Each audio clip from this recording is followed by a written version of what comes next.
Thank you so much to all the supporters that make this channel possible. I am Subliminal, and this is a Star Citizen's Guide to the Galaxy. The 2952 Intergalactic Aerospace Expo is here, and day 3, they're going to be showcasing the mighty Aegis dynamics. In today's video, I'll be walking around and giving you my thoughts and opinions on every ship here on display, so don't expect any detailed stats. If you'd like to get my thoughts on the entire 2952 IAE, check out the playlist in the info card above. And while you're there, why not enter to win some starter packs for you or use them as gifts to friends? Without further ado, let's get to it.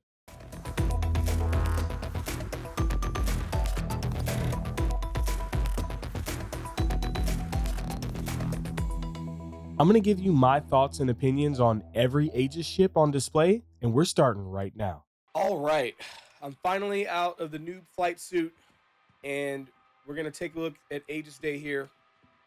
Again, let's get familiar with the, looks like everything's open. All right, so I'm going to take a look at the center first, and then I guess I'll go around clockwise, starting with whatever hall is over here to the right, Apex Hall 3.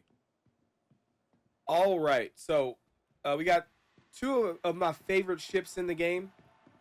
They're my favorite in like the idea of what they're supposed to be, not necessarily like what it's capable of doing right now. This is the Saber Comet. It's a stealth medium fighter. This particular one, there's a lot of people that always ask me the difference between this and the regular Saber. The difference is the paint skin. It also comes with a different weapons package, but you're buying it for the skin because regardless on which one you buy, you're probably going to want to change the weapons anyway. So, yeah, just if you want this one, buy it for the skin. Don't buy it for the weapons. The weapons on it are it's like a weird thing. Omni Skies and I think some Pyro Burst. It's a weird setup. But it's a very sexy ship, and I can't wait for medium fighters to have a good place in the verse. And here's, you know, basically the same ship with just a different skin and a different loadout. This has got just this a good repeater build, actually. Currently, right now, this is probably I wouldn't PvP in this thing, but I personally put cannons on it when I'm fighting against PvE targets. Yeah, man, love the Saber. It's got 2 shield generators. They reduced it from 3 because of the way the shields work now. Having 3 is OP. They're the only ships that have 3 are ships that are really slow and not very maneuverable. Then the elephant in the room, the Reclaimer. This is currently the largest salvaging ship that we have in the game. I believe in 3.18 when salvaging comes out, it is going to be able to salvage like the Drake Vulture is going to salvage, where it's not going to be able to chew up the ships like its main focus, but it will be able to salvage like the Vulture can. So you'll be able to get some use out of this. Finally, this ship has been in the verse for probably 4 years now, and it's huge. It's one of the reasons why my frames are pretty crap right now, because it's probably rendering the inside of that. Yeah, it's a big salvaging ship. Really cool, man. I remember the first time I ever saw this ship. It landed on top of Jumptown, and I thought it was getting dark, and I couldn't understand why. I'm like, how's it getting dark? I was just out there. The sun was high noon, and it's getting dark out here, and I look out through the window, and that thing landed above us. I was like, what the hell is that, dude? Looks like a Reaper from Mass Effect. So heading around the corner here again, we have another two good ships that are the same ship, just a different skin. And to be honest, no, it actually works now. The Valiant variant has this logo. The tail is a little bit darker, right there on this part where my cursor is. That's the only difference really in these ships that's worth even mentioning. It's just the logo. I don't know. Just don't spend any extra money on this unless you want to throw it away. But yeah, this is the Aegis Gladius, one of the best life fighters that we currently have in the game. It's also really good. Everyone should experience this because the Gladius is going to be the main ship that's going to be flyable in Squadron 42. So it is the true gold standard. It's always going to get updated. to feel great because they're constantly updating it for Squadron 42. So that's really cool. Let me see if I power it on here, if it'll do the thing. No, I don't think I can. Whoop. Nah, it won't let me. It won't let me go flight ready. It does a cool animation where it actually presses the buttons in the ship to start the thrusters, engines, and shields. It's pretty cool. Everybody should definitely, if you've never flown this, you should rent it. It is a good light fighter as well. It's one of the. It's in the top 3 for sure. I don't think anybody would argue against that. Yeah, so that's the Gladius Valiant. Again, it's got a different weapons package. It comes with a laser cannon and a repeater. Take that off. You don't want to mix projectile speeds. And then you have this one that's got a ballistic Gatling, and an annoying dog, and some energy repeaters. I don't typically like mixing. I guess this makes better sense than mixing with this. But anyway, you're gonna want to change the loadout anyway. So don't buy these ships for the loadout. That's not important. All right. Next up, we have the Hammerhead. The Hammerhead is a large multi-crew fleet screen ship, which is designed to keep light fighters and stuff at bay to protect the fleet. I think you guys all know a lot about this ship. It's a pretty important ship in the game. Maybe not right now, but it will be. You've got 6 turrets, and each turret has 4 size 4 weapons on it. You have a turret at the top, turret at the back rear, and then 2 on each side, the port and starboard side. It's huge. It's a Corvette class ship, and it's pretty important for events like Xenothreat or maybe Nine Tails Lockdown. You can put a lot of DPS down range. Though all the 4 turrets on the side and the one at the top, I believe, can all hit a forward-facing target if it's far enough away. So it's great. Love this ship. Let's move on. All right. Coming around the corner here, looks like we have all the Titans and a Redeemer. All right. Man, Aegis has a lot of we're going to change the skin and then change the weapons package and then sell it as a whole nother ship. Is this the Renegade? This is, if you're going to buy it again, buy it for the skin.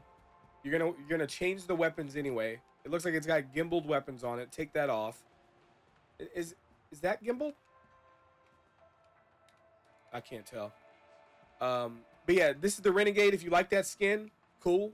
You can also buy a skin just like this too. There's better skins you can buy. This one here is, I can't see, but it's probably the Titan. You can't really tell until you get around to the back.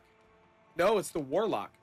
The Warlock has the most powerful EMP that you could put in a small ship. It's the most powerful EMP.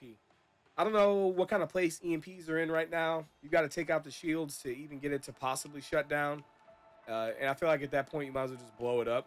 Again, stupid loadout. Maybe not with this ship. Maybe mixing it up could kind of help out. You can shoot the Gatlings when you're wanting to take out the hull once you disable it. But yeah, it's got a huge EMP inside. It looks pretty cool. Kind of mesmerizing. Got the flux capacitor back there. Let's go. All right. But yeah, as far as the capabilities of this, I think it's a pretty good light fighter. If EMPs were more of the meta, it used to be like hands down one of the best PvP fighting ships.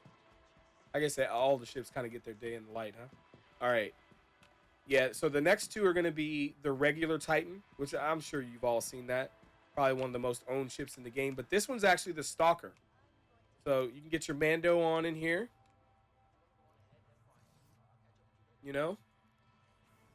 Unfortunately, we can't really use these yet. You can put boxes in them during box missions to keep them secure. But once you pass through the bulkhead here, it's the same as any other Titan. But it's just got these 6 pods in the back. To my knowledge, this still is the most maneuverable out of all of them. So, in theory, if you wanted to really use this as a dedicated fighter, either this one or the Warlock would be the better one. The Warlock for the EMP, or this one for the slightly more maneuverability. I don't know if it's all that noticeable, though. And then, of course, you have the regular Titan with the 8 SCU or cargo space. And yeah, it's a good starter ship. They may need to come back and go over this again, because I think it's kind of outclassed as far as amenities is concerned by the cutter now with they having a restroom, but this doesn't. So I do like the fact that you can get into the ship in two different ways. You can get straight into the pilot seat straight from the outside, or you can go to the rear, unlike most ships. Also, what's really important to note about all of the Avengers is that they have a size 4 hardpoint on the nose. That's really good. That's going to allow it to actually damage hulls of armored ships. You won't be able to do that with light fighters like the Gladius. Because anyway, look it up. Size 4 weapons will be the only ones that can damage armor in the future. All right. Then we have the Redeemer. Man, look at those guns, man. Oh my gosh. That's crazy. That's insane. It's big. I mean, the barrel's bigger than my head. One of them. That's insanity. Is this the best? Would I say this is the best gunship in the game? Like for multi-crew? Yeah. The Hammerhead's good, but you could put you can get 2 of these and do more damage. Maybe. I don't know. It's a good ship. You got weapons here for the pilot under the wings. This turret here is also for the pilot. I believe a co-pilot can take control of it, but I wouldn't recommend that.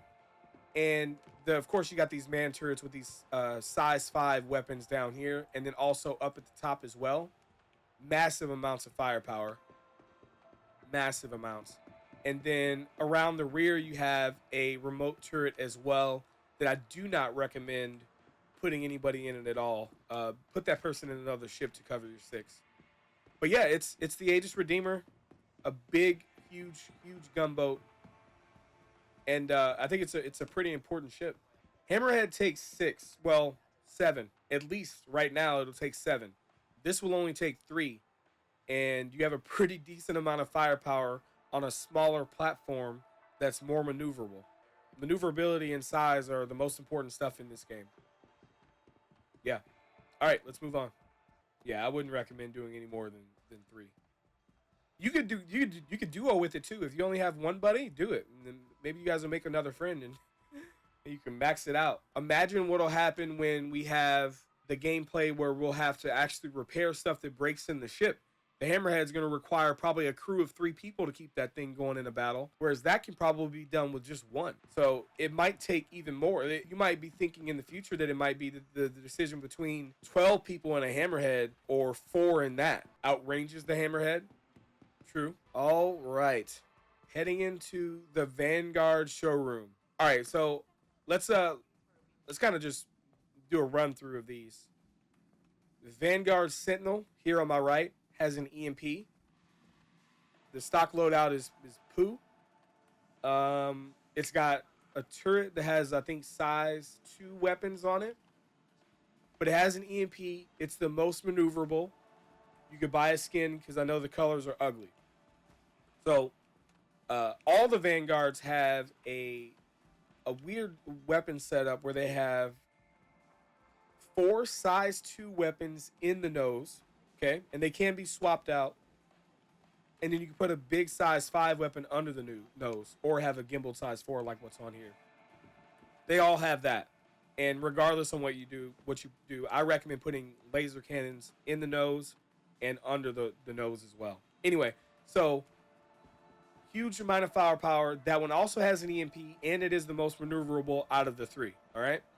Then you have, like, I want to call it base, the Vanguard Warden.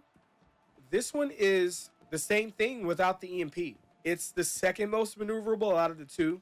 You probably won't really be able to tell the difference.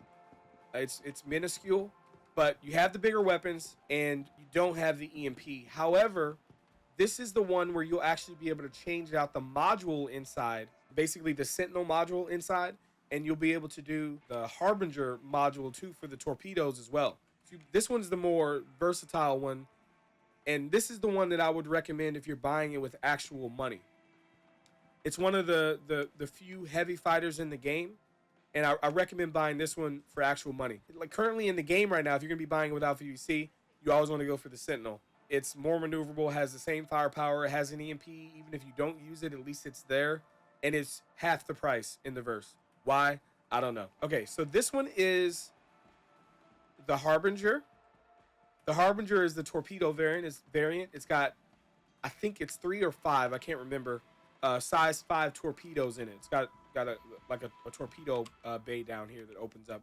You could throw the smaller torpedoes. What's good about this one, what makes this one really good, is that it has these missile pods are size 3 hardpoint. So you can actually put a size 3 weapon on there, 2 size 3 weapons, which makes it a better multi-crew Vanguard than the other variants. And then lastly, we have the Hoplite, which is a dropship variant. And I think that this thing's pretty dead. We've got much better dropships in the game now. And I really don't see this being worth it at all. Yeah, I can't say I recommend this.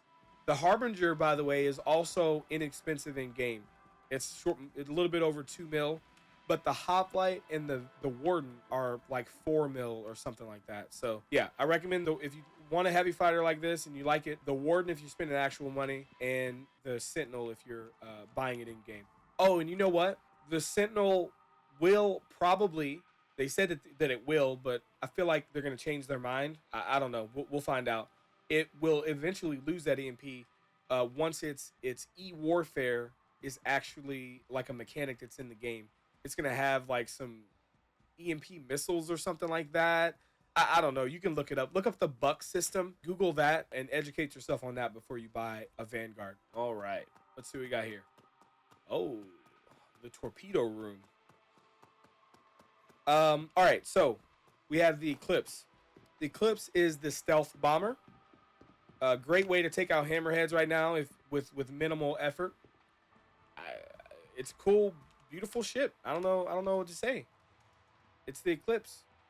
It shoots full size torpedoes, size 9 torpedoes, and it's very stealthy. Even with stealth not really being a thing right now, and it's just gonna get better once they bring it back. Man, I love the look of this thing. It's beautiful, man. It's like, it reminds me of like a Lamborghini, and I love how the cockpit door opens up with like the beak. It looks like a bird, like the beak going down. It's I don't know. It's pretty cool, man. I love the look of that ship.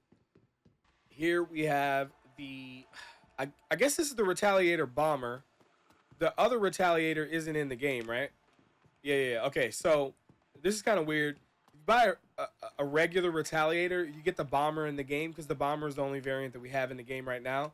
The other variant is going to have modules in the inside that can be replaced. I don't know much about that, so I'm not going to talk much about that. But as of right now, this is a torpedo thrower that has twice as many torpedoes as the Eclipse, but you're not going to be stealthy. However, you can take off every component and weapon on this ship except a power plant and a cooler, and your torpedoes, and have at it. You're a little bit more stealthy that way, and you have 6 torpedoes instead of 3. Also, the hull HP on this thing is ridiculous. I think it's got more than the Hammerhead. So this is a really good ship to use during Xenothreat. What's also important to note is that it has a bunch of turrets on it. It's actually a gunboat as well. It throws torps and it's a gunboat. So you got a turret here with, I think, some size 2 weapons. Turret up here with size 2. There's some turrets with size 3 and there's some turrets with size 2. I don't know which ones.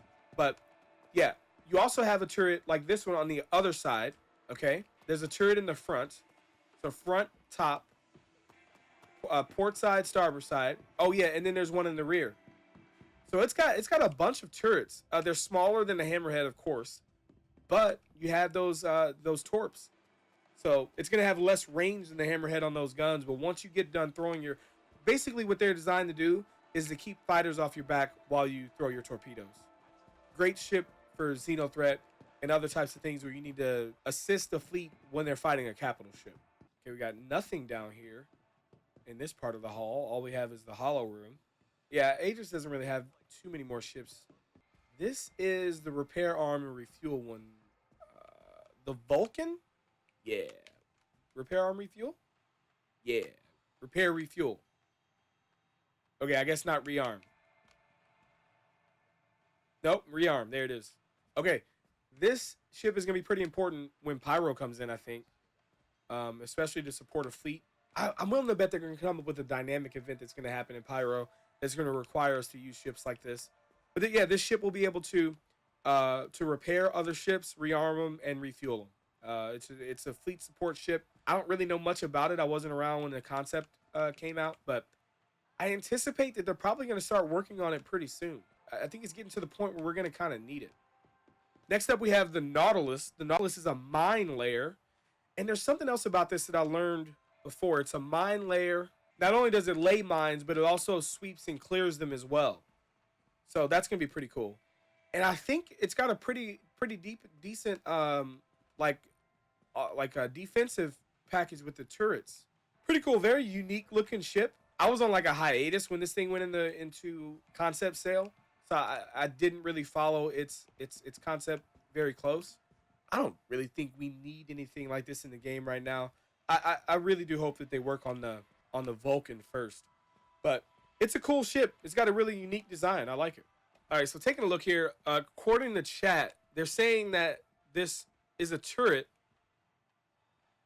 I guess I don't know if it's remote or you actually put somebody in it. Maybe it comes down, but that's a turret with 2 size 7 weapons on it. Like what?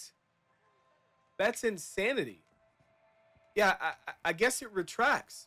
I thought it was like a drone launcher or a mine launcher.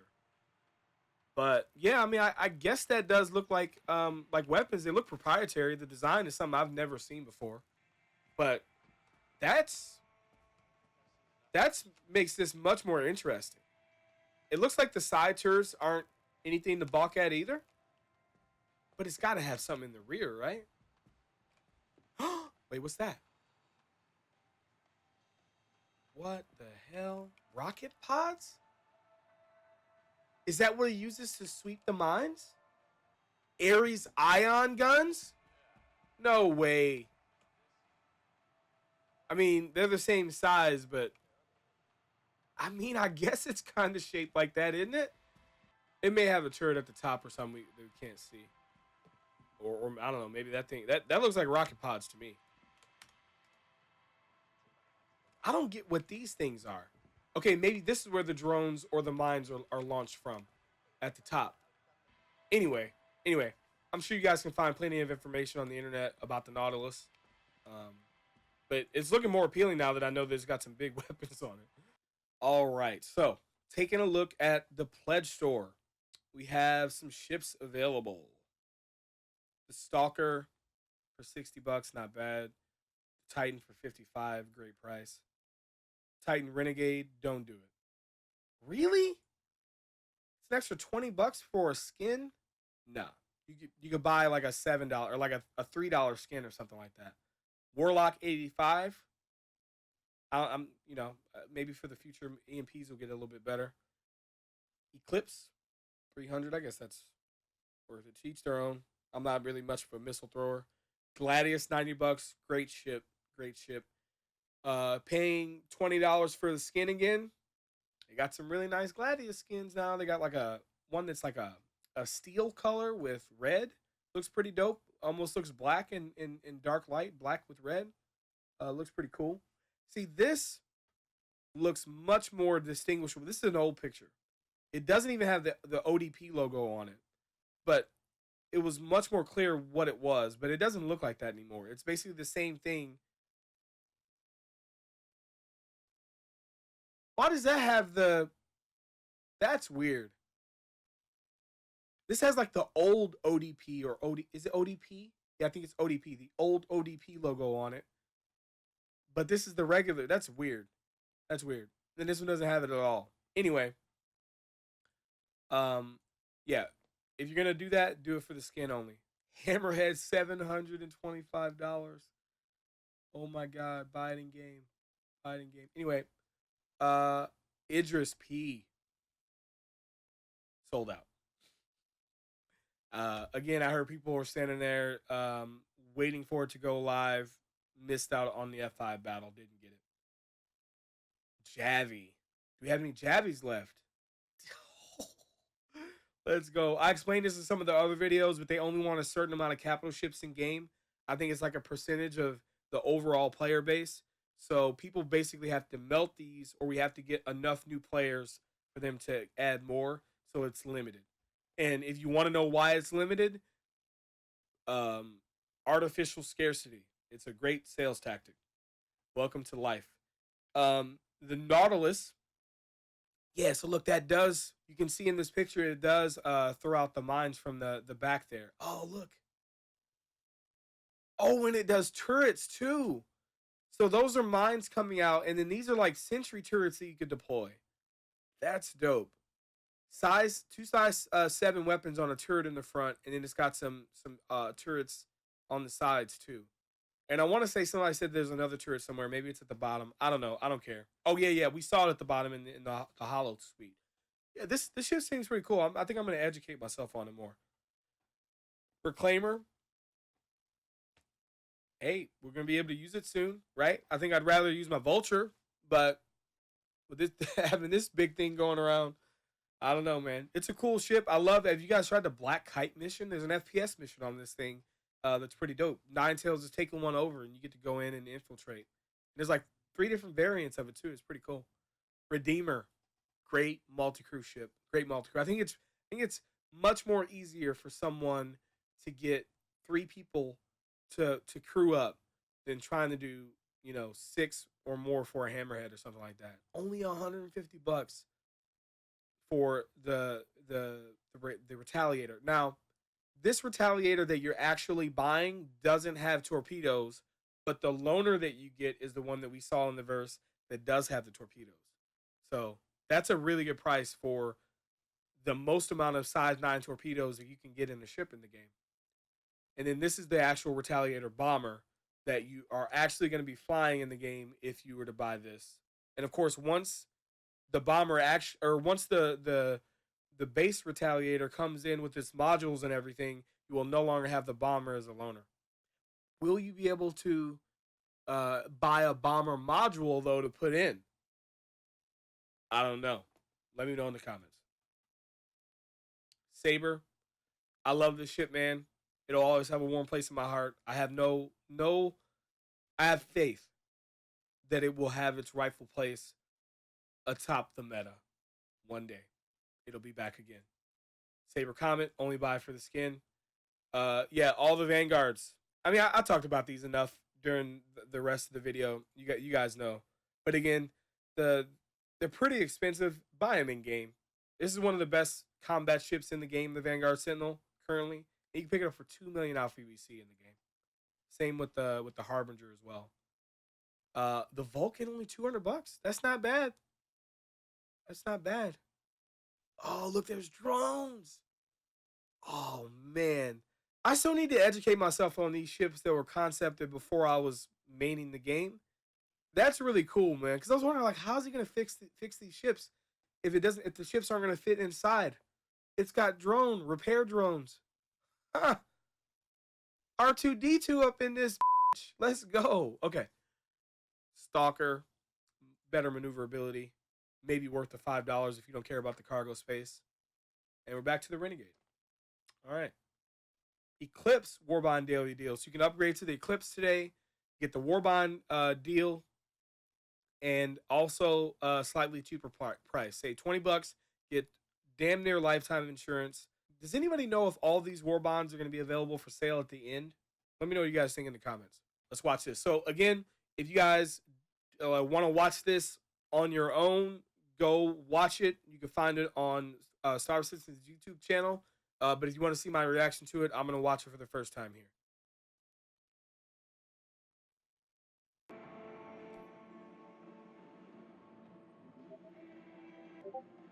There's the Discord logo again.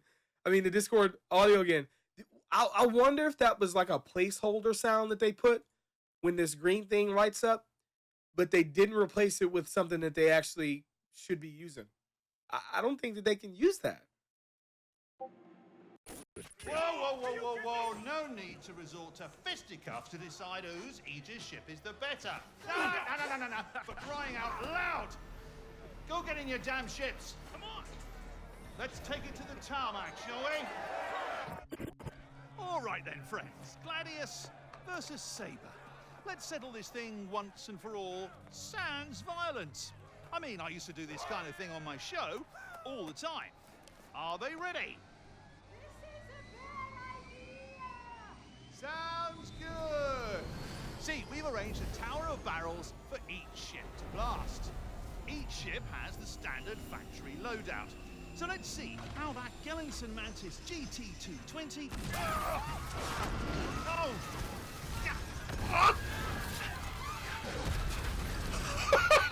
Maybe we should get out of here. Never put the cutter. Oh, there it is.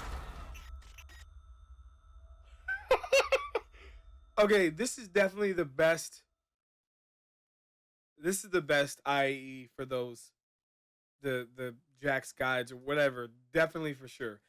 I thought it was pretty funny with the Redeemer one last year, but this hands down the best. How do I get out of here?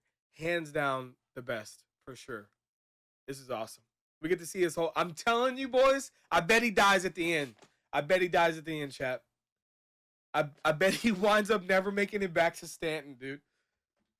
The actor, maybe that the voice actor's got other obligations. He can't do it anymore or something. I don't know, man.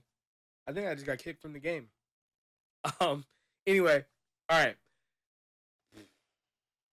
Boys, Aegis has a lot of ships, boys, and if you want all of them, and you got enough to buy, you probably can't buy a brand new car for that price anymore. But you can get a nice pre-owned vehicle. You can get a nice pre-owned vehicle for that kind of money, or you can buy every Aegis ship, and it's not even a question. Definitely a better deal. Definitely a better deal.